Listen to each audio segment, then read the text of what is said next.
नमस्कार, आप सभी का आज सत्संग में स्वागत है। सत्संग में हम आध्यात्मिक विषयों पर बात करते हैं और यदि किसी का कोई प्रश्न है, कोई अनुभव है, तो वो साझा कर सकते हैं। कुछ प्रश्न आए थे जो पिछली बार हम ले नहीं पाए थे, किसी और विषय पे चर्चा थोड़ा लंबी हो गई थी, तो आज वहीं से शुरू करते हैं।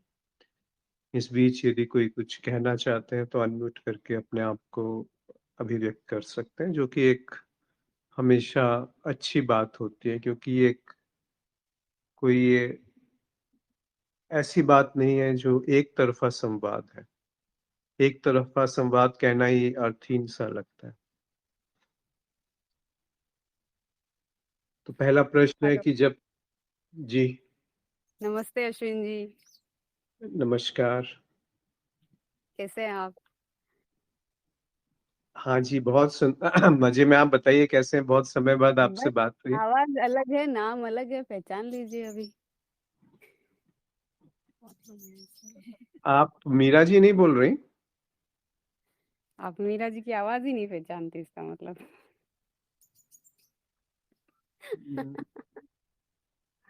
नहीं, पहचान नहीं पा रहा।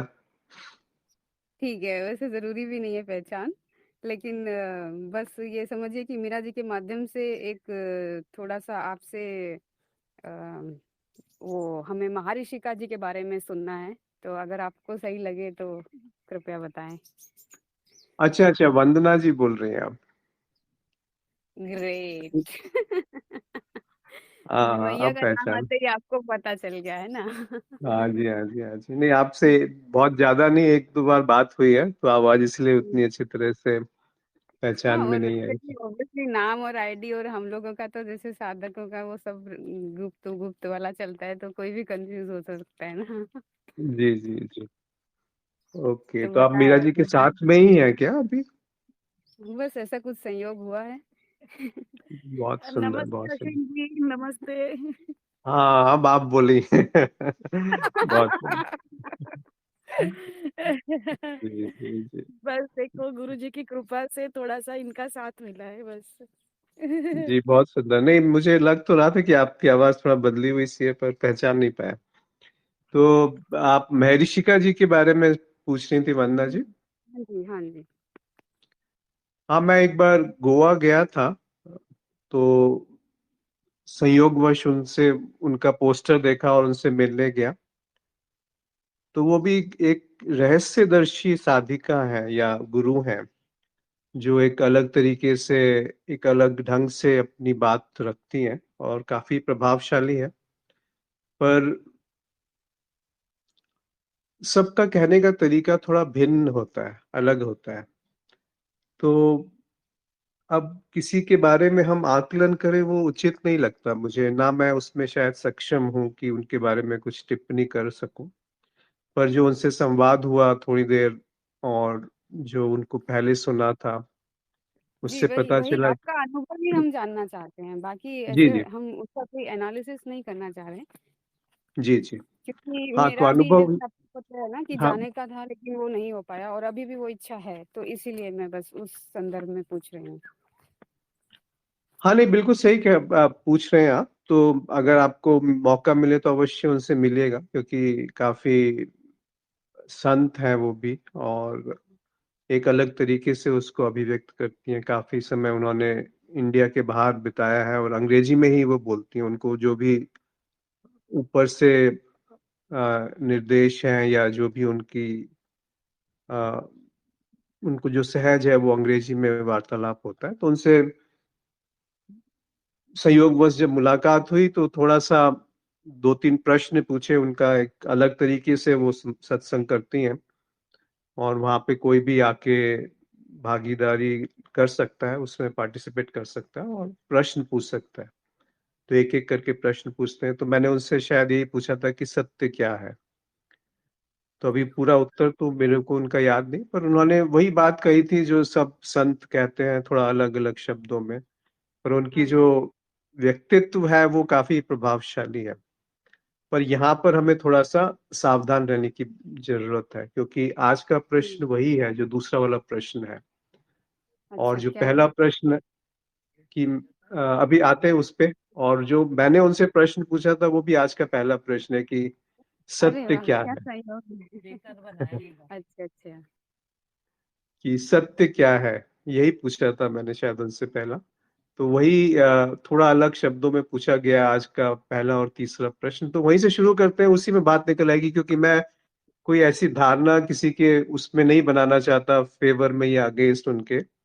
और जी, कोई भी गुरु जो है वो उस पे निर्भर नहीं करता कि वो किस स्तर पे है। ये जी। जो हमारी हमारी स्थिति पे ज्यादा निर्भर करता है, नहीं तो हमारे सामने संत पुरुष भी खड़े हों और हम उनको हाँ, बिल्कुल वो इग्नोर सही कर है। सकते हैं। पर मेरा मोटिव क्या है मैं आपको बता दूं कि मुझे इतना ऐसा लगता है कि शायद मेरा अपना परसेप्शन है कि she is very much approachable. Like मैं अगर वहां पे गई और मैं खुद को कंट्रोल नहीं कर पाई और मैं उनके पैरों में पड़ गई, फॉर एग्जाम्पल, वो सीन मेरा माइंड क्रिएट कर चुका है। तो बस मुझे ये है कि वहां पर आपको जैसे आपने लगा ना कि एक तरह की उनकी ऊर्जा है, तो ऐसा तो उनका नहीं है ना कि वो किसी को छूने नहीं देंगे या दूर रखेंगे या ऐसा कुछ। नहीं, ऐसा है उनके यहाँ थोड़ा प्रोटोकॉल है। आप मेरे को नहीं लगता कि वो नजदीक मिलती हैं। अच्छा, अच्छा। तो अगर किसी को पूछना होता है तो पहले हाथ खड़ा करके वो एक कुर्सी पे बिठाते हैं, फिर वहां से थोड़ा गैप रहता है उनके और बाकियों के बीच में। तो मुझे अच्छा। लगता नहीं कि वो ऐसा अलाउ करती हैं हग करना या टच करना। Okay, okay. ठीक है, तो आप अभी जारी रखिए। थैंक यू जी, सो मच। नहीं नहीं, यू आर वेलकम। तो आज जो प्रश्न है उन्हीं पे उनकी बात भी निकल के आएगी, तो उसको जोड़ लेंगे बीच में। जैसे पहला प्रश्न है कि जब तक हम सत्य उस सत्य में ठहर नहीं जाते, तब तक भी क्या गुरु की जरूरत नहीं है?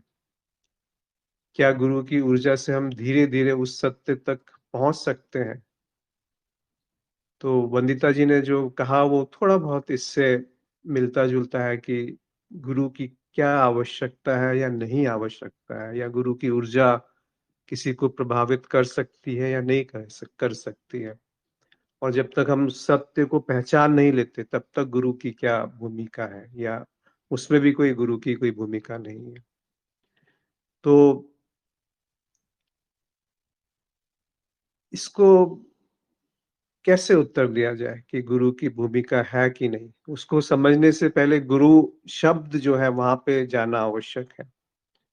गुरु का अर्थ होता है अंधकार और प्रकाश, यानी अंधकार से प्रकाश की तरफ जब गति होती है, तो उस गति को हमने गुरु कहा है या गुरु समझा है। पर जहाँ कोई व्यक्ति उसमें जुड़ जाते हैं, तो बहुत सारी संभावनाएं हैं कि हमारे अंदर भ्रम पैदा हो जाए, क्योंकि जो उनकी अभिव्यक्तियां हैं वो उनका सत्य है, वो उनका उनका कहने का ढंग है, वो उनकी मौज है जिससे वो कुछ कह पाते हैं और अपने आप को अभिव्यक्त करते हैं। वो जो उनके जीवन में घटा, उसको हम अगर सुन लें, तब भी उसमें फायदा भी है और नुकसान भी है। क्योंकि हम नुकसान ये है कि हम उसकी एक कल्पना कर लेंगे कि इस तरह से ही सत्य होता है, या सत्य यानी वो जो उन्होंने परिभाषित किया है, जो उनको अनुभव हुआ है। तो वहां पर थोड़ी चूक हो जाएगी। और फायदा ये है कि वो एक संकेत है कि देखो, जब मैंने उसको ढूंढा तो मुझे मिल गया। तो संभावना है कि तुम भी उसे ढूंढोगे तो तुम्हें मिल जाएगा। पर गलती यहाँ पर होती है कि हम गुरु को एक व्यक्ति समझ लेते हैं, और उनसे हम समझते हैं कि उनके सानिध्य में, उनके पास रहने से, उनकी ऊर्जा में हमें कुछ मिल जाएगा। क्यों? क्योंकि हमें थोड़ा आसान मार्ग चाहिए होता है, हमें थोड़ी सुविधा चाहिए होती है। ये सुनने में अच्छा नहीं लगता, लेकिन ये सत्य है कि हम चाहते हैं कि हमें मेहनत ना करनी पड़े। हम चाहते हैं कि कोई और मेरे लिए कुछ, मेरी मदद कर दे उस तरफ जाने में, जो कि बहुत रहस्यमयी है, जो कि कहीं पे मिलता नहीं है, मिलता भी है और छूट भी जाता है। किताबों में दिखेगा शास्त्रों में मिलेगा, पर फिर भी पकड़ में नहीं आएगा, क्योंकि अभी समझ में आ गया और 2 दिन के बाद फिर वो बात फिसल जाती है। तो हम चाहते हैं उसको स्थिरता बनाए रखें। जैसे इन्होंने पूछा है कि जब तक सत्य में ठहर नहीं जाते, तो 2 चीजें, गुरु को कभी भी व्यक्ति नहीं समझना। अगर उनको व्यक्ति आपने मान लिया है, किसी एक व्यक्तित्व से आप जुड़ गए, तो फिर भ्रम पैदा होने की बहुत ज्यादा संभावना हो जाती है। गुरु एक संकेत है, गुरु एक, कभी भी कोई अगर कहे कि मैं कह रहा हूं ये, या ये मेरा अनुभव है, तो वहां पे या ऐसा ही सत्य है, या यही बात है जो आपको सत्य तक पहुंचा सकती है, यही सही मार्ग है, तो फिर थोड़ा सा वहां पे आपको सावधान रहना चाहिए। क्योंकि जो सत्य को जानता है वो ये भी जानता है कि सत्य को अभिव्यक्त नहीं किया जा सकता शब्दों में, व्यवहार में, किसी भी तरीके से उसको अभिव्यक्त नहीं किया जा सकता। अगर वास्तविक रूप में उसकी प्रतिभिज्ञा हुई है, यानी उसका उसकी प्रतीति के दर्शन हुए। ऐसा नहीं है कि सत्य को सीधे जाना जा सकता है। सत्य को अगर सीधे जान लिया तो वो कौन है जो सत्य को जान रहा है? फिर तो वहां विभाजन पैदा हो गया। तो वहां पर वो सत्य को नहीं जाना गया, सत्य के बारे में जाना गया, उसकी एक प्रतीति को जाना गया, उसकी एक छवि को जाना गया, एक उसकी कल्पना को जाना गया। पर जब ये नहीं जाना गया कि क्या जाना गया, और फिर भी जाना गया, तो शायद वो सत्य है। तो सत्य के बारे में ये नहीं कह सकते कि हम उसे जान नहीं सकते, और ये भी नहीं कह सकते कि हम उसे जान सकते हैं। दोनों ही बातें अर्थहीन है, कि मैं सत्य जानता हूं या मैं सत्य को नहीं जानता हूं। तो उसको ऐसा कहा जाता है कि मैं सत्य जानता भी हूं और मैं सत्य नहीं भी जानता हूं। तो ये बड़े विरोधाभासी से वक्तव्य होते हैं। तो इसको आप अगर समझ लेंगे, सुन लेंगे, दोहरा लेंगे, तो एक आपके अंदर जो एक नैसर्गिक, नेचुरल जो प्यास है वो बुझ जाती है। फिर उसकी एक छवि, एक कल्पना सत्य की बन जाएगी कि सत्य ऐसा होता है। कैसा होता है, कैसे जाना जाएगा? जब मैं, एक प्रतीति है जो, वो हट गई, तो जो रह गया वो सत्य है। मेरा होना अगर बीच में से समाप्त हो गया, तो जो रह गया वो सत्य है। तो ऐसा नहीं है कि सत्य को जान लिया फिर उसमें ठहरना है। वो जो ठहरने का भाव है वही सत्य से आपको दूर कर देगा। वही तो मन है जो चाहता है कि मैं सत्य को पकड़ लूं, जैसे मैं बाकी चीजों को दुनिया में पकड़ के रखना चाहता हूँ, जैसे मैं एक विचार को पकड़ के रखना चाहता हूँ, जैसे मैं अपनी एक छवि को पकड़ के रखता हूँ, जैसे मैं किसी और की छवि को पकड़ के रखता हूँ। तो वो मैं जो हूँ वो बना रहता है, और वो चाहता है कि मैं भी रहूं और सत्य भी रहे। ये असंभव है। ये असंभव है कि मैं बना रहूं और सत्य की झलक मुझे हो जाए।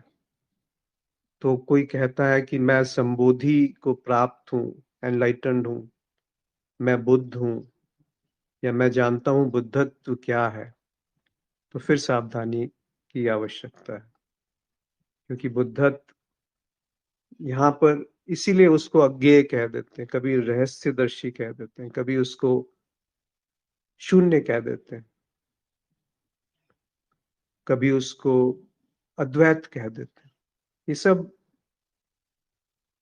ऐसे शब्द हैं जिनको आप कभी नहीं कह सकते कि वो क्या है, किस तरफ संकेत कर रहे हैं, क्योंकि उनका कोई पैरेलल नहीं है, कोई तुलना नहीं है जिससे आप, उसकी कल्पना के लिए कुछ तुलना चाहिए होती है। जैसे आपने एक हाथी को देखा, तो उसकी जो छवि है, तो किसी और जानवर की छवि, जैसे हाथी नहीं, आपने एक बिल्ली को देखा, तो कोई, आपने शेर को नहीं देखा पर आपने बिल्ली को देखा, तो कोई आप एक छवि बना सकते हैं कि बड़ी वाली तरह की जो बिल्ली होती है वैसा शेर होगा।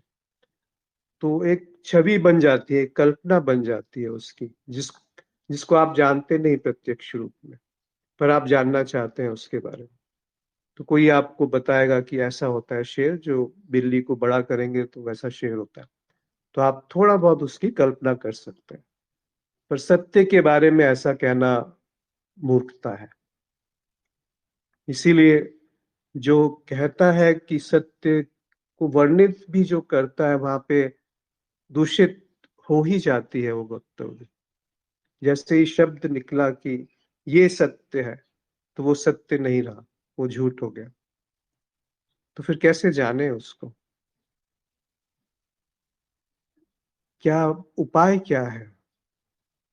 उपाय है कि खुद अपने आप प्रयोग करना पड़ेगा। उसमें कोई छोटा रास्ता नहीं मिलेगा, उसमें कोई सहायता नहीं मिलेगी। उसमें कोई भी सहायता अगर ली गई तो वो उस सत्य को छुपा देगी जो वास्तविकता है, जो नैसर्गिक है, जो सहज है, जो सरल है, जो उपलब्ध है, जो मेरे बिना भी उपलब्ध है, मेरे बिना भी उपस्थित है। वो छुप जाएगा। फिर उसकी एक कल्पना वहां प्रकट रहेगी कि ये सत्य है। तो हम सत्य के बारे में तो कह सकते हैं, पर सत्य को हम कुछ नहीं कह सकते कि वो क्या है।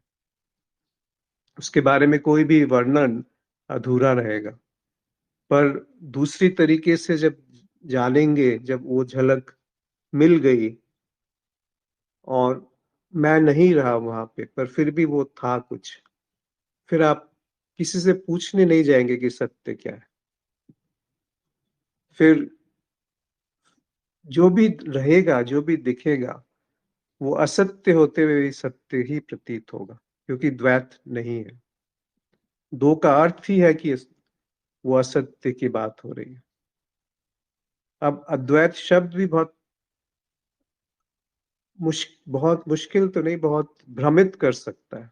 हम उसकी एक कल्पना कर रहे हैं कि दो नहीं है तो क्या है। इसीलिए ये सारे शब्द जो हैं बहुत सावधानी से उपयोग करने चाहिए, नहीं तो इनका बहुत हानि होती है। जैसे शंकर जब गाते हैं चिदानंद रूप शिवोहम शिवोहम, तो हम समझते हैं कि चित चिद आनंद, मतलब ऐसा आनंद जो हमेशा बना है, वो शिव है और वो मैं हूं। चिदानंद रूपम शिवोहम शिवोहम। पर ये बात उनको शोभा देती है। हम उसके बारे में जानते हैं जो उनको अनुभव हुआ है, या जो उन्होंने अभिव्यक्त किया है, जो उन्होंने शब्दों में बांध करके अभिव्यक्त करने की असफल प्रयास किया है। क्योंकि उसमें नुकसान ये है कि हमारी जो अन्वेषण है, हमारी जो जांच परख है, वो दूषित हो जाएगी अगर हमने पहले से उसका उत्तर ग्रहण कर लिया कि ऐसा होता है सत्य। सच्चिदानंद रूप, सत्य चित और आनंद रूप सत्य है। कैसे आप उसको बयान करेंगे जब तक उसको उसमें उसका रस डूबा नहीं? उसका रस तब डूबता है जब मैं नहीं रहता। मेरे रहते उसका रस डूब गया तो फिर वो सत्य नहीं है, कुछ और होगा। पर वास्तव में सत्य हो ही नहीं सकता वहां। तो किसी भी निष्कर्ष पे आना, किसी भी वक्तव्य को सही मान लेना एक झूठ है, एक भुलावा है, एक झांसा है। इसीलिए जो प्रश्न पूछा गया कि गुरु की क्या आवश्यकता है सत्य में ठहरने के लिए, कैसे ठहरेंगे सत्य में, कौन ठहरेगा सत्य में? और जब सत्य है तो गुरु कहाँ है, शिष्य कहाँ है? अगर गुरु और शिष्य है तो फिर सत्य कहाँ है? और सत्य है तो ठहरने का कोई बात ही नहीं रहती। तो क्या गुरु की ऊर्जा से हमें धीरे धीरे उस सत्य तक पहुंच सकते हैं? नहीं पहुंच सकते, बिल्कुल नहीं पहुंच सकते, क्योंकि ऊर्जा एक भ्रम है। हमें थोड़ा अनुभव हो गया किसी सिद्ध पुरुष के पास बैठ करके, फिर उसी को हम बार बार दोहराना चाहेंगे कि वही चीज थी जो मुझे मिली, जिसके कारण मुझे उसका अनुभव हुआ जो सत्य है।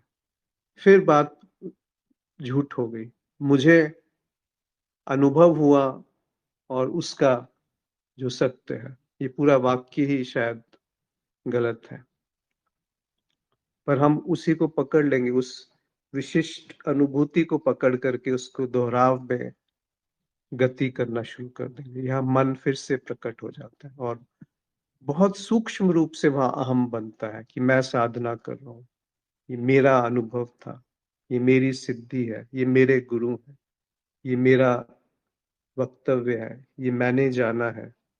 ये सब आप देख रहे हैं कैसे वो पीछे रुक गया, पीछे टिक गया और द्वैत में गति कर रहा है। तो अद्वैत शब्द ऐसे ही नहीं कहा गया, मजाक में नहीं कहा गया उसको।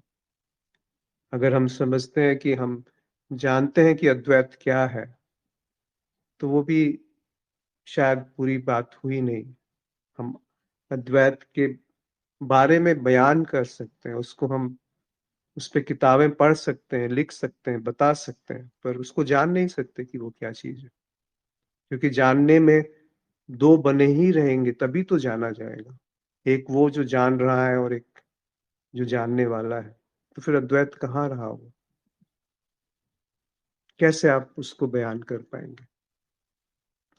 इसीलिए बहुत आवश्यक है कि कुछ शब्दों को रहस्यमयी रहा जाए तो अच्छा है।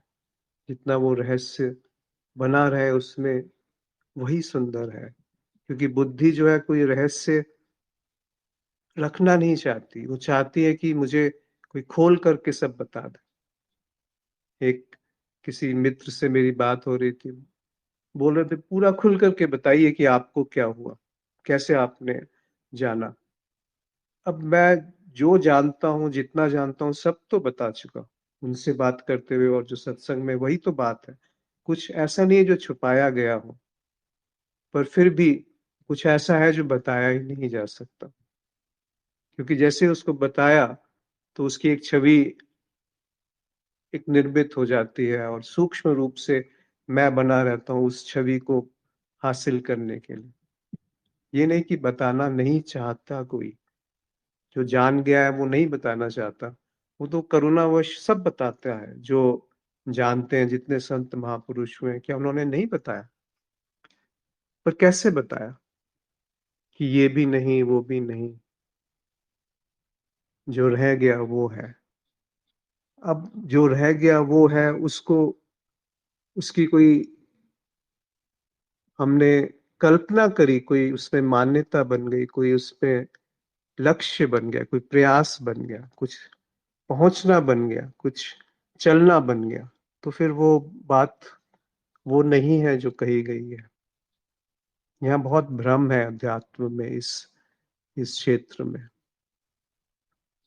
काफी ज्यादा अड़चने आती हैं। जो आखिरी अड़चन है कही जा सकती है, जहां पर आखिरी पड़ाव है, जब सब छूटता जाएगा, तो वो जो छोड़ रहा है वो भी छूटना चाहिए। पर अध्यात्म में वो जो छोड़ रहा है वो नहीं छूटता, वो और ठोस हो जाता है। इसीलिए उपनिषद कहते हैं, ईशावास्य उपनिषद, कि जो संसारी है वो अंधकार में है, और जो अध्यात्म में है वो और भी गहरे अंधकार में है।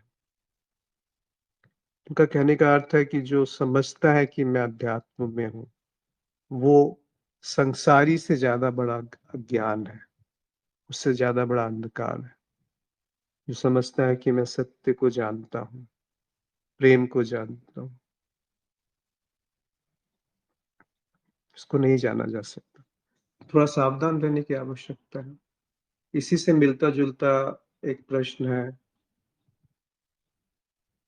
चलिए पहले दूसरा प्रश्न ले लेते हैं, उसके बाद तीसरे पे आएंगे। कि मैंने एक गुरु पर बहुत भरोसा किया, बाद में कुछ गलत दिखा और उनसे अलग होना पड़ा, तो उन्होंने मुझे बहुत भला बुरा कहा और डराया। अब तो किसी भी गुरु पर विश्वास नहीं होता, क्या करूं? देखिए, यही खतरा है जो अभी बात करी। ऐसा नहीं कहा जाता कि जिनको समझ में आ गया वो दोबारा से भ्रमित नहीं हो सकते। झलक मिली, होश प्रकट हुआ, पर फिर उस होश में कुछ ऐसा सूक्ष्म रूप से अहम साथ में रह गया कि वो मान बैठे कि मैं श्रेष्ठ हूँ, मैं गुरु हूँ, मैं जानता हूँ और मैं जना सकता हूँ, बता सकता हूँ कि सत्य क्या है। वहां से फिर धीरे धीरे उसमें भ्रम की, जो कल्पना की, मान्यताओं की बात शुरू हो जाती। और वो ऐसा नहीं है कि वो किसी गलत धारणा से या किसी गलत उद्देश्य से किसी को राह दिखा रहे हैं, पर वो इस भ्रम में है कि मैं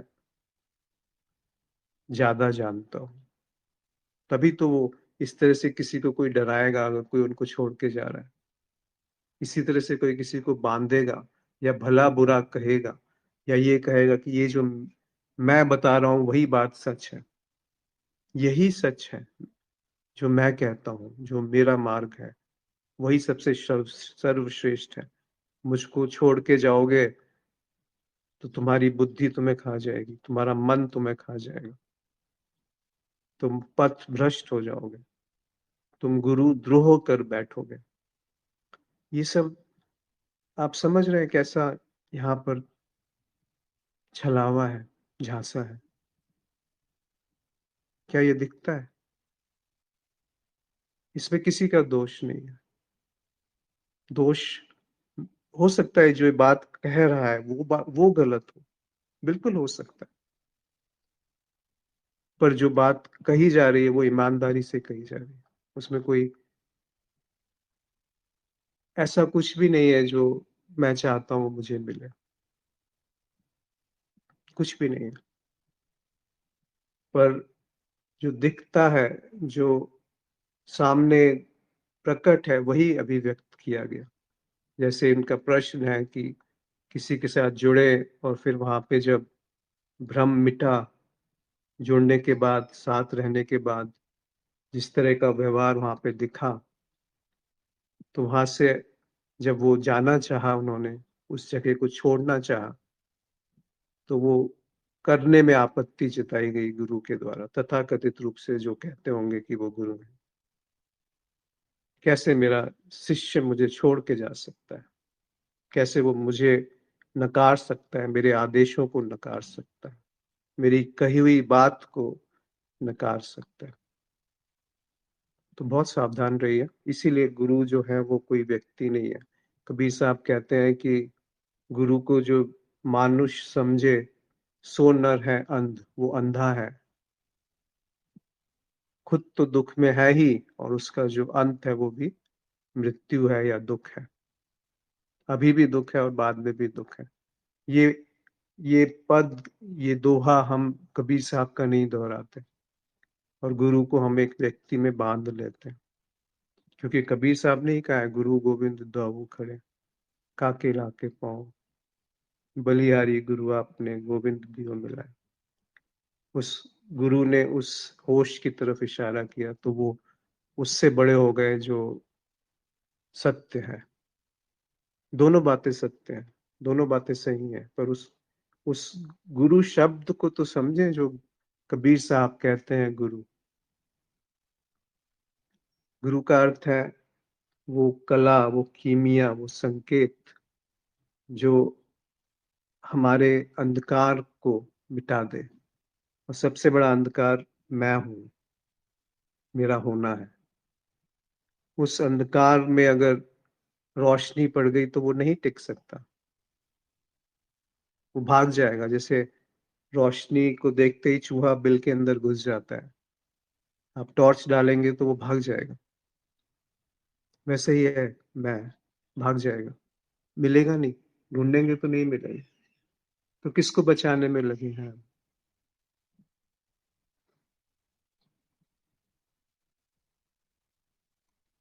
ये तो अच्छा है कि आपको अब किसी पर विश्वास नहीं होता। कम से कम उनके प्रति कृतज्ञ हुई है जिन्होंने ये बड़ा सबक जीवन में आपके उतारा, कि किसी पे भी अंधविश्वास नहीं होना चाहिए। विश्वास में अंधापन शामिल है। क्यों विश्वास करना किसी पे? क्यों किसी को एक ऊंची पदवी पे बिठा देना और खुद निरीह बन के एक छोटा पन बनकर उनके सामने वो झोली फैलाना कि मुझे ये दे दो। ये बिल्कुल नहीं कहा जा रहा कि जो संत महापुरुष हैं उन लोगों की महिमा नहीं है। अपरंपार महिमा है उनकी, पर वो उनका सत्य है, वो उनके मुंह में शोभा देता है जो शब्द वो कहते हैं। हम उसे दोहराएंगे तो अर्थ का अनर्थ हो जाएगा। हम समझेंगे कि हम जान गए और हमारी जो प्यास है वो बुझ गई। तो वो असली प्यास जगी ही नहीं, तो जगने से पहले बुझ गई। समझ रहे हैं इस चीज को? कैसे भला करते हुए आप किसी का बुरा कर देते हैं। कौन माता पिता चाहते हैं कि अपने बच्चों का बुरा हो? पर क्या माता पिता अपने बच्चों का वाकई भला कर पा रहे हैं?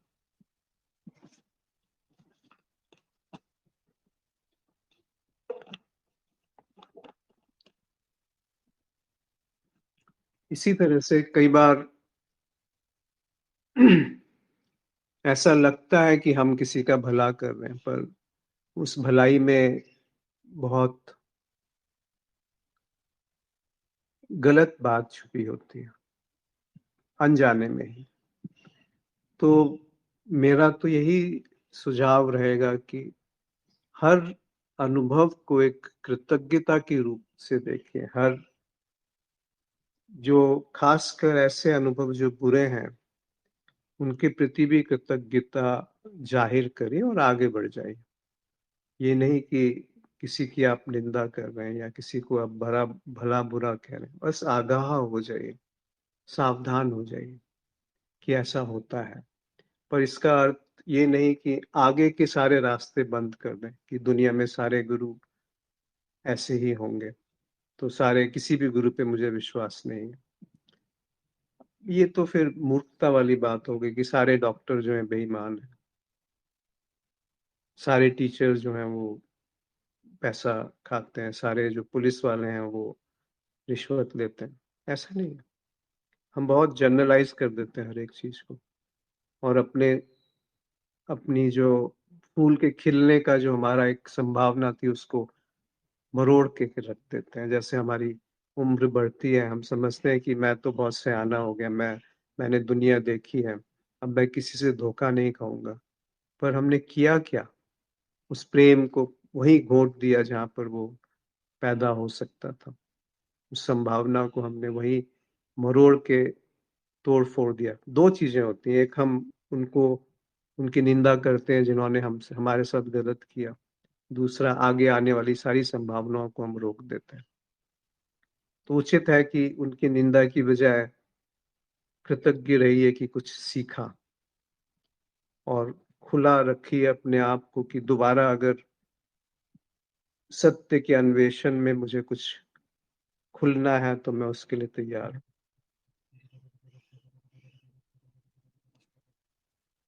एक मिनट।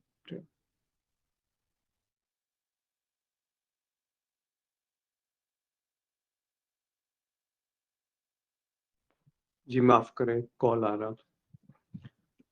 जी, तो दोनों तरफ से सावधान रहिए कि किसी की निंदा ना करें। जो आपके जीवन में प्राप्त हुआ है उसके प्रति कृतज्ञ रहिए, और आगे आने वाली संभावनाओं के प्रति खुला रखिए अपने आप को। तभी वो आगे कुछ शुभ घटेगा, नहीं तो हम एक पत्थर की तरह हो जाएंगे, एक निर्जीव जीवन जिएंगे।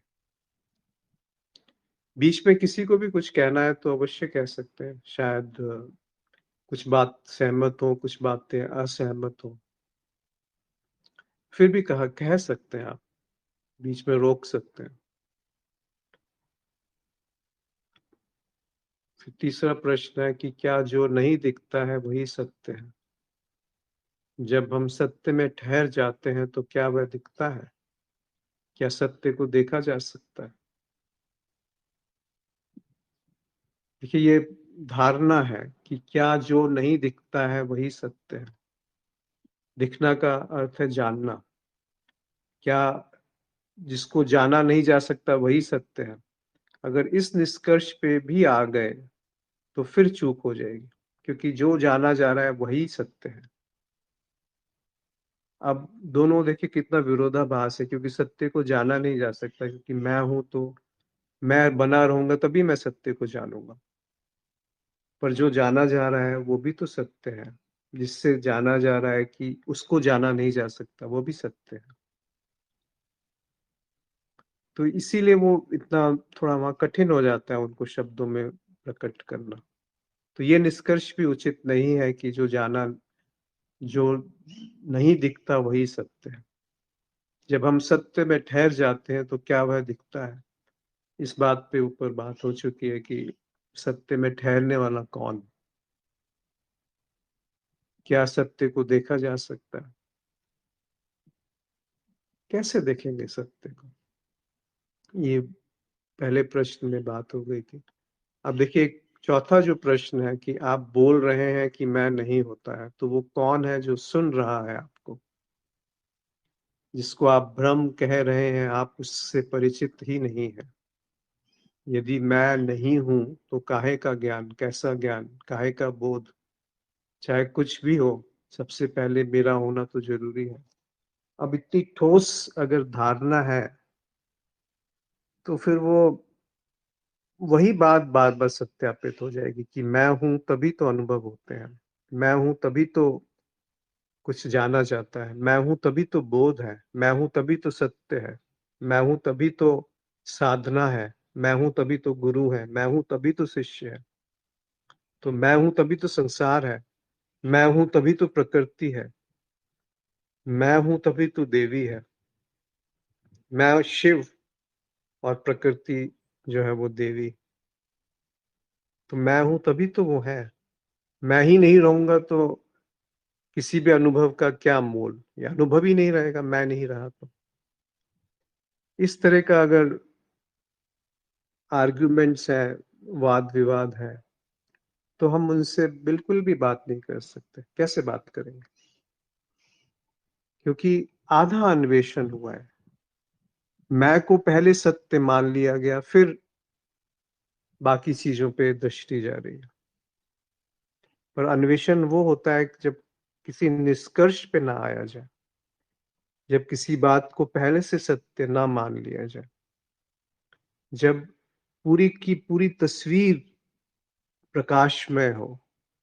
तो कैसे संभव है जब जो देख रहा है और जो दिख रहा है दोनों प्रकाशित हो? वो क्या है जो मैं कहते हुए अपने आप को अलग बना करके देख रहा है उससे जो दिख रहा है? तभी तो हम अन्वेषण कहेंगे या सम्यक अन्वेषण कहेंगे। अगर एक हिस्सा उसका छूट गया तो अन्वेषण कैसे हुआ? क्योंकि मैं तो सत्य हूं और जो प्रकट है वो मेरे बिना संभव नहीं है उसका होना। तो थोड़ी सी बहुत सरल सी बात है। जितने भी शरीर में घटनाएं घट रही हैं उसमें कितना मेरा नियंत्रण है? जो खाना मैं खाता हूँ, अब देखिए शब्दों में मैं बोलना ही पड़ता है, पर जो खाना शरीर में जाता है वो हजम कर होता है अपने आप, और वो खून में परिवर्तित हो जाता है, उसमें मेरा क्या योगदान है? जो हृदय धड़कता है, मैं सो जाता हूँ फिर भी हृदय धड़कता रहता है, खून बहता रहता है, सेल्स मरते रहते हैं, कीटाणु जो कोशिकाएं हैं वो मरती रहती हैं, पैदा होती रहती हैं। मैं इन्हीं पेरेंट्स के घर पैदा हुआ, उसमें मेरा क्या योगदान है? कब मृत्यु आएगी कुछ पता नहीं। और जब बच्चा पैदा होता है कुछ साल तक मैं होता ही नहीं है, उसके लिए खिलौना और एक जीवित व्यक्ति दोनों एक है। कहाँ से मैं आया उस समय? कब पैदा हुआ मैं? तो ये कैसे कह सकते हैं कि मैं हूं तभी तो अनुभव होता है? क्या मैं एक अनुभव नहीं है? अगर मैं एक अनुभव है तो एक अनुभव दूसरे अनुभव को कैसे जान सकता है?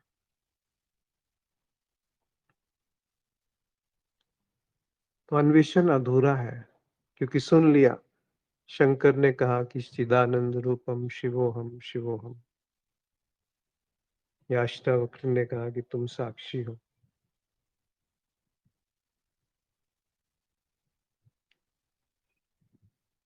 सावधान रहें कि किसी हुई कही हुई बात को, चाहे वो किसी भी स्रोत से आई हो, स्वयं अन्वेषण में परखें। और ये बात तब जाकर के और जटिल हो जाती है कि जिसको आप स्वयं अन्वेषण कहते हैं वो भी भ्रम है, क्योंकि वो भी आपने कहीं ना कहीं कुछ सीखा हुआ है, कुछ सुना हुआ है, कुछ पढ़ा हुआ है, कुछ देखा हुआ है। तो अपने ऊपर, अपने अंदर से जो आवाज आती है उस पर भी प्रश्न चिन्ह लग जाता है।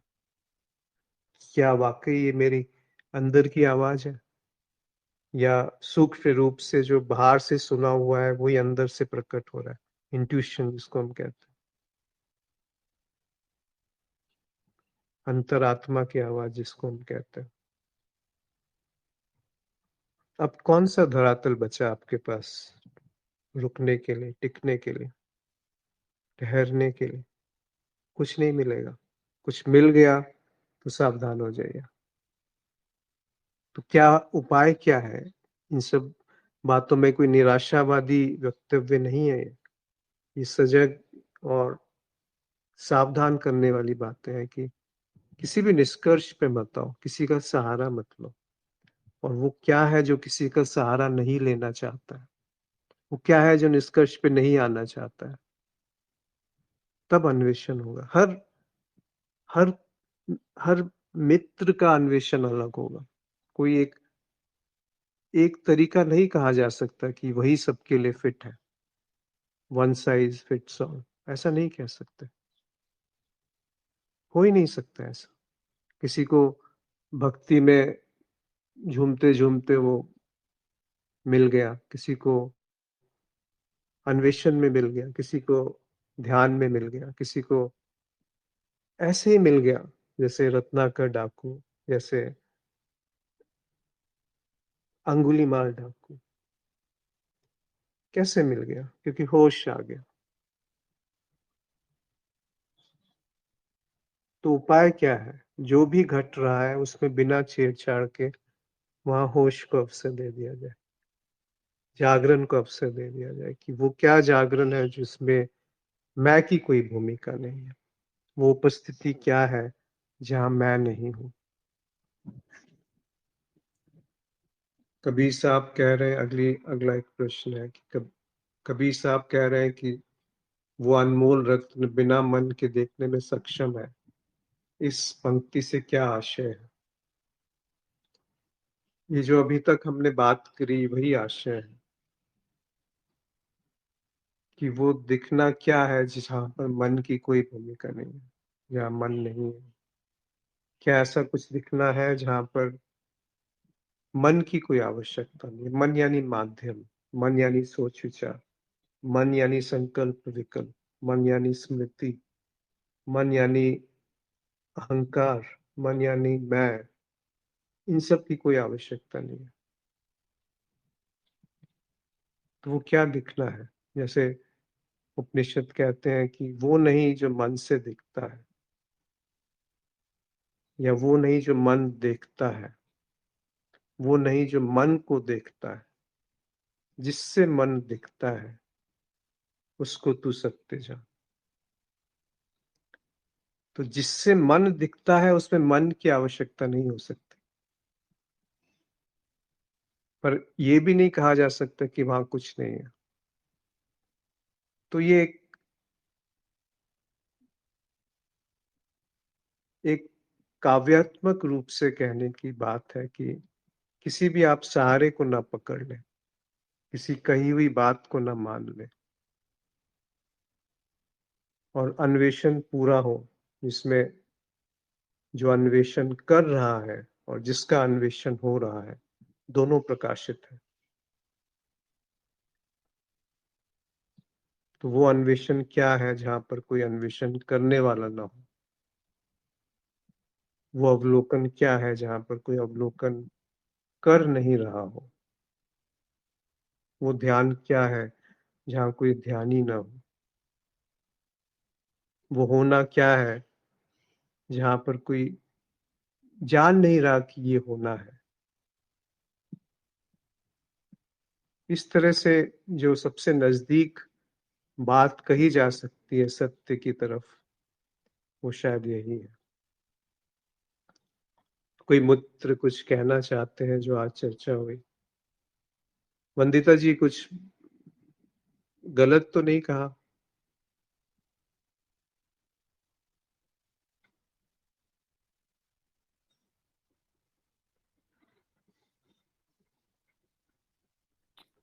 जी नमस्ते अश्विन जी। बहुत सुंदर।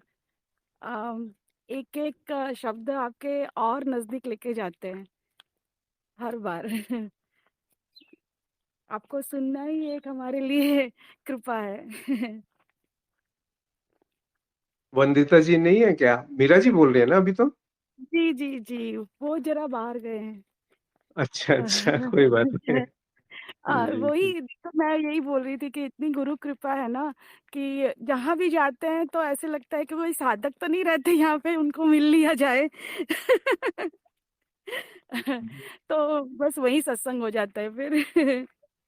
देखिए, तो ऐसे सत्संग ही शब्द भी मिलना हो कितना गया। सुंदर है मीरा जी। सत का हम्म। संग, उसमें अब जी जी गुरु शिष्य कहाँ से आ गए? जी बिल्कुल। सत का संग, और वो सत कहाँ है? जहां पर मैं नहीं हूं, वो सत्य है।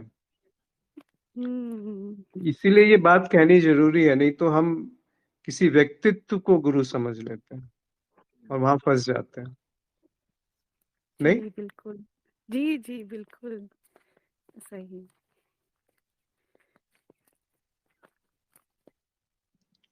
और कोई मित्र कुछ कहना चाहे या अभिव्यक्त करना चाहे?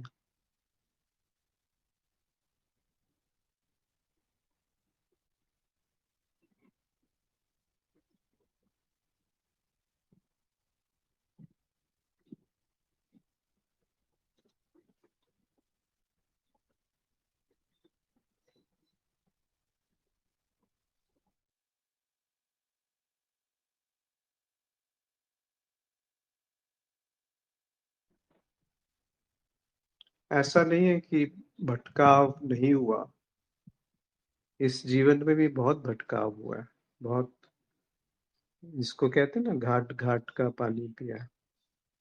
बहुत रास्तों पे चलना हुआ, कुछ सीखा, कुछ भ्रम पैदा हुए, कुछ भ्रम टूटे, फिर नए भ्रम पैदा हुए। अभी भी कह नहीं सकते कि जो कहा जा रहा है वो सत्य है, पर अब कुछ मिलता नहीं है जो इसको कह सके कि कुछ इसमें जोड़ा जा सकता है या घटाया जा सकता है। पर इस तरह की जो फर्मनेस है, इस तरह का जो निष्कर्ष है, वो पहले भी कई बार आया है। तो इसीलिए किसी को भी अंतिम निष्कर्ष में आने से पहले सावधान रहना चाहिए कि क्या यही बात सही है। हो सकता है ये बात मेरे लिए सही है, पर जरूरी नहीं कि ये बात आपके लिए सही हो, आपके लिए उपयुक्त हो, आपकी साधना में सहायक हो, पर हो भी सकता है कि हो। इसीलिए किसी भी निष्कर्ष पे आने से पहले उसको खुद आजमाएं, उसको जीवन में उतरने का अवसर दें कि क्या ऐसा कुछ है, होश, जो मैं नहीं साध रहा हूं। क्या ऐसा कुछ होश होता भी है जो होता है, पर वहां मैं नहीं होता हूं, या ये खाली एक कोरी कल्पना है, सुनी हुई बात है।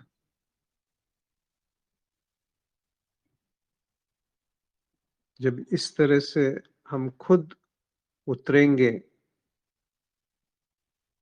जब खुद उस गर्म पत्थर पे चलेंगे, तो वो गर्माहट क्या है पता चलेगी, वो तपिश क्या है तब पता चलेगा। नहीं तो हम तप के बारे में जानते हैं, उस तपिश को नहीं जानते। हम होश के बारे में जानते हैं, उस होश को नहीं जानते।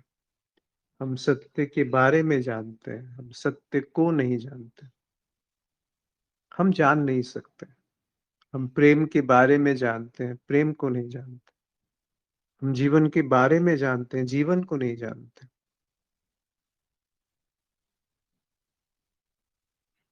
वो जो बारे में जानना है ना, वो बहुत बोझ है, बहुत बड़ा बोझ है।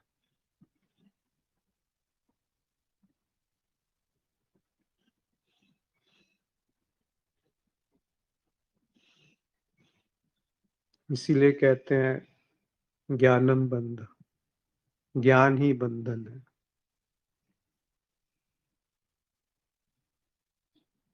तो उपाय क्या है?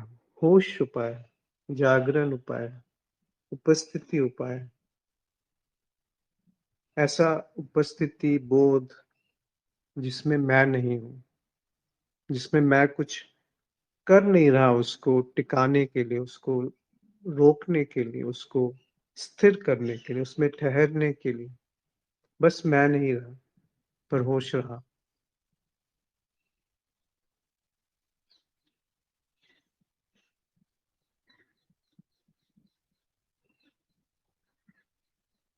कोई मित्र कुछ कहना चाहे या पूछना चाहे?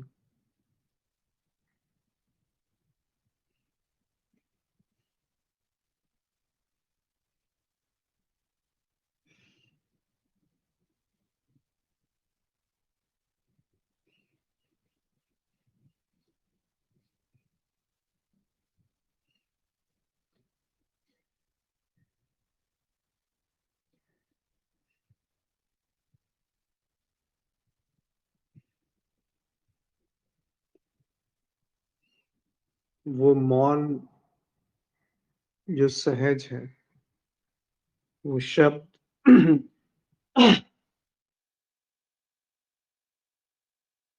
जो मौन की तरफ ले जा रहे हैं, वो शब्द जो मौन की तरफ संकेत करे, और वो मौन जो बोलता है।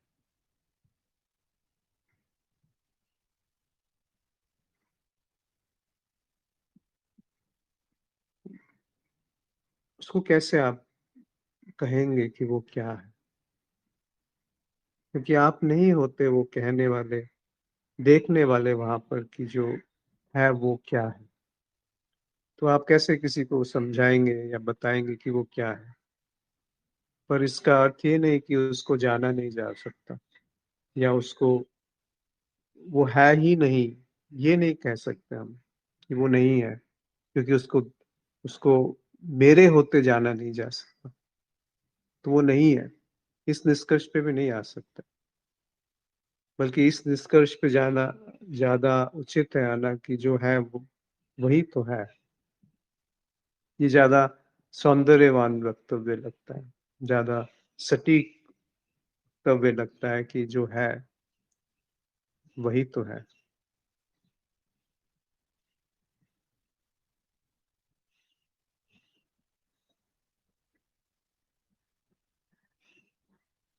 पर ये बातें थोड़ा संकेत है, ये बातें सत्य नहीं है।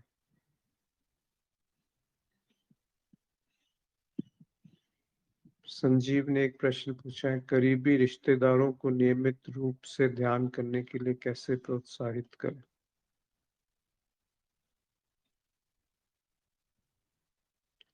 करीबी रिश्तेदारों के साथ कुछ भी करने से पहले आप खुद देखिए कि ध्यान क्या है। अगर ध्यान आपके जीवन में उतर गया तो किसी को प्रोत्साहित करने की आवश्यकता नहीं है, वो खुद प्रोत्साहित होंगे। और अगर वो प्रोत्साहित नहीं होते हैं तो भी उसमें आप पे कोई प्रभाव नहीं आएगा, क्योंकि आपने जान लिया कि ध्यान क्या है। अगर ध्यान क्या है ये समझ में आ गया, दिख गया, जीवन में उतर गया, तो सारे प्रयास छूट जाएंगे कि कौन रिश्तेदार, और करीबी रिश्तेदार ही क्यों, करीबी रिश्तेदार क्या होते हैं, कौन होते हैं, कैसे बनते हैं, कहाँ बनते हैं, क्यों बना के रखना आवश्यक है उनको मानसिक रूप से? कौन है आपका रिश्तेदार, उसमें आपकी क्या भूमिका है उस रिश्तेदारी को बनाने में, कि यही मेरे माता पिता है, ये मेरा भाई है। इसमें आपका क्या योगदान है, जो आपका भाई या बहन है? ये मेरी पत्नी है। तो वो कैसे क्या है वो पत्नी है तो क्या है, वो पत्नी से पहले कुछ और है, और वो जो कुछ और है पत्नी से पहले वो सभी कोई वही है। वो मनुष्यता, वो मानवता, वो मन वो पहले मन है, फिर वो शरीर है, फिर वो एक आगे कदम बढ़ाइए कि वो मन उस मन से कैसे भिन्न है जो मेरे अंदर है, जो किसी अपरिचित मन के अंदर है, शरीर के अंदर है। क्या शरीर मन के अंदर है कि मन शरीर के अंदर है? तो वो सब ये प्रश्न अधूरा है। अगर हम ध्यान को नहीं समझे तो हम कैसे किसी को समझाएंगे कि ध्यान क्या है, कैसे किसी को प्रोत्साहित करेंगे कि ध्यान करे। पहले हम तो समझे कि ध्यान क्या है। अगर ध्यान हमारे जीवन में उतर गया तो जो भी आसपास दायरे में होगा वो अप्रभावित नहीं छूट सकता। आपको प्रोत्साहित नहीं करना पड़ेगा, वो बिना प्रभाव में आए नहीं छूट पाएगा। पर ये सब फिर थोड़ा अलग बातें हो जाती हैं, फिर ऊर्जा का क्षेत्र आ जाता है। उस तरफ ना ही जाए तो अच्छा है। बस इतना समझ लें कि ध्यान क्या है। ध्यान में कोई ध्यानी नहीं होता, ध्यान में कोई ध्यान करने वाला नहीं होता, ध्यान में कोई ध्येय नहीं होता। इसका अर्थ ये नहीं कि वो बिल्कुल अराजकता है वहां पे। ध्यान में एकाग्रता नहीं होती, ध्यान में कोई ऐसा नहीं है कि ध्यान आप साध सकते हो। ध्यान बुद्धि से नहीं साधा जा सकता, ध्यान से बुद्धि सध सकती है, वो बात अलग है। ध्यान प्रेम एक ही बात।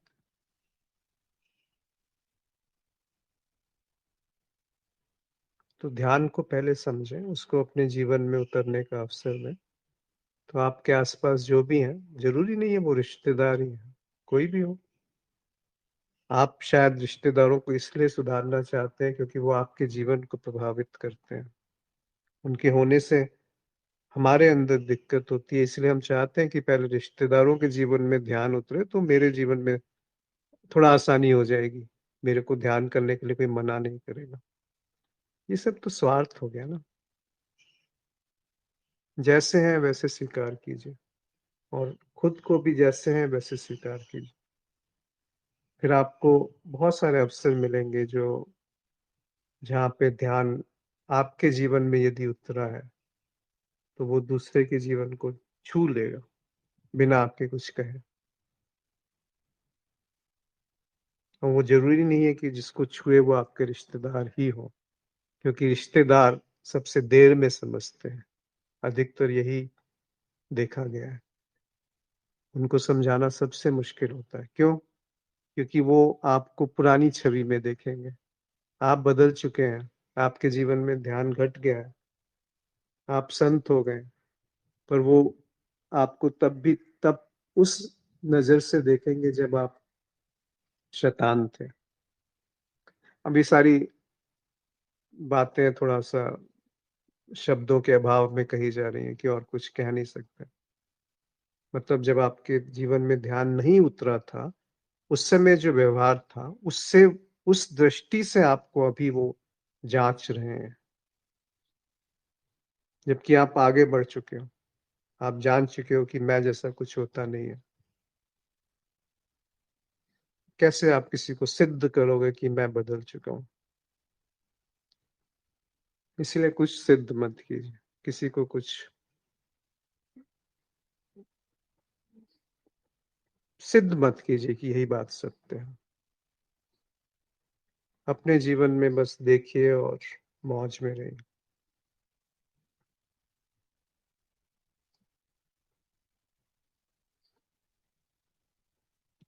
और कोई मित्र कुछ कहना चाहते हैं? अन्यथा आज यहाँ पर समाप्त करेंगे।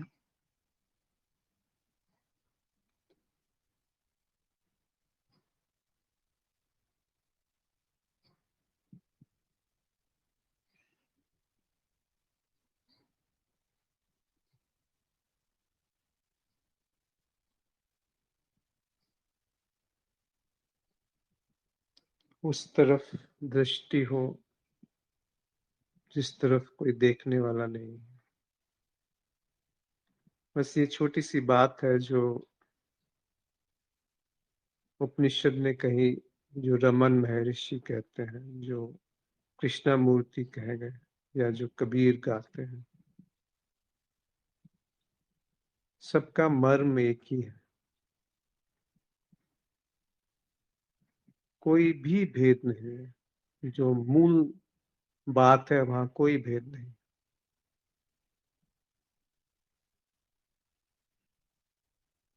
तो अपनी तरफ दृष्टि, एक दृष्टि अपनी तरफ बनी रहे। जो बाहर घट रहा है उसमें, उसको देखते हुए एक दृष्टि अपनी तरफ बनी है। वही साधना है, वही ध्यान है, वही तप है, और वही सत्य है। वही सत्य की तरफ आपका रुख कर देगा। आपकी जो दृष्टि है वो मुड़ के सत्य की तरफ पहुंच जाएगी, आपकी नहीं। फिर वो आप वहां से हट जाएंगे बीच में। तो सभी का आभार आज जुड़ने के लिए।